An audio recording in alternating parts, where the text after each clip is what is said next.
No meu ultrassom, eu tenho todos esses comemorativos que me fazem pensar em uma hiperplasia nodular focal. Aqui o melhor exame para segmento, para confirmação diagnóstica, é a ressonância com contraste hépato específico. É o melhor exame para diferenciar a hiperplasia nodular focal do adenoma. Então, a ressonância com gadolínio ou a tomografia com contraste, elas não diferenciam um do outro. Elas ficam exatamente iguais, tanto a hiperplasia nodular focal quanto o adenoma. Só que eles têm condutas completamente diferentes. Então, esse diagnóstico diferencial é muito importante a gente falar. E a gente está falando de mulheres jovens que descobrem um nódulo por acaso no ultrassom. Então, se na ressonância, se na ultrassom eu suspeito de um desses dois, ou hiperplasia nodular ou adenoma, o próximo passo no meu laudo já vai ser: sugiro avaliação complementar com contraste hépato específico, porque senão esse paciente vai perder tempo. Ele vai fazer tomo, ele vai fazer ressonância convencional, até chegar na ressonância com contraste hépato específico, com Primovist. Aqui a gente está perdendo tempo. Tudo bem, porque os dois são nódulos benignos. Apesar do adenoma, a gente tem que ter um cuidado maior quando ele é maiorzinho. Mas a angústia desse paciente em fazer essa saga de contrastes, podendo fazer direto o exame que vai nos resolver. Então, de novo, olha a diferença de um laudo quando a gente sugere o próximo passo, né? Então, aqui também, olha uma tomografia sem contraste. Ajudou? Não ajudou nada. Aqui não estou vendo nada. Está exatamente igual ao restante do parênquima. Olhem a fase arterial do contraste dessa lesão. Captou muito o contraste. Então, nesse momento, eu só consigo dizer que é uma lesão isodensa e hipercaptante com relação ao contraste. Essa outra é mais característica, também aqui a gente está na fase arterial, a aorta e a aorta, e tem uma cicatriz central.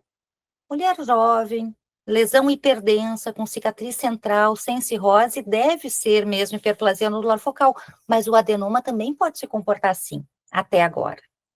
Então, vejam, como é que a gente confirma o diagnóstico? Olha o que acontece na ressonância, sem contraste, então vejam, de novo, não peçam exame dinâmico sem usar o contraste, porque não tem nenhuma função. Na fase arterial captou, então hipercaptante na fase arterial, e na fase portal ou tardia, tá iso-intenso, tá igual ao parênquima, não fez o washout e não fez também, não seguiu hipercaptando. O adenoma pode se comportar exatamente assim. Então, uma ressonância convencional não nos ajuda e uma tomografia convencional não nos ajuda. A gente segue na dúvida se é hiperplasia ou adenoma. Olhem o que acontece com o Primovist. A fase arterial do Primovist, muito pouca captação, mas aqui captou. E olha a fase hepatobiliar, que é esta, que é 20 minutos após a injeção do contraste.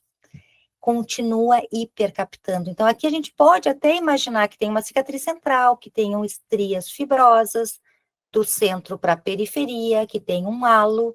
Isto é uma hiperplasia nodular focal.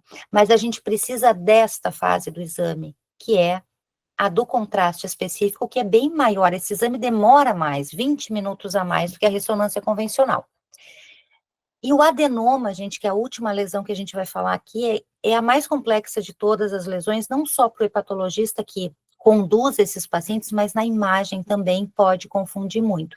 Primeiro porque tem vários subtipos, e cada subtipo do adenoma se comporta de uma maneira. Anticoncepcional é sim fator de risco, esteroides anabolizantes são fatores de risco, podem estar muito relacionados a uso de álcool, obesidade, síndrome metabólica, tudo isso é fator de risco para o adenoma hepático. Cada vez a gente vê mais casos diagnosticados nos últimos anos, principalmente porque as técnicas de diagnóstico melhoraram muito, nosso ultrassom está muito melhor do que era antes, e com o aumento da síndrome metabólica, talvez isso esteja fazendo com que estejam surgindo mais adenomas. E aqui a gente precisa entender que quando ele tem mais do que 5 centímetros, ou no homem de qualquer tamanho, existe um risco de malignização, existe um risco de sangramento. Então, adenoma com mais de 5 centímetros e adenoma no homem tem que cuidar, porque é indicação de cirurgia.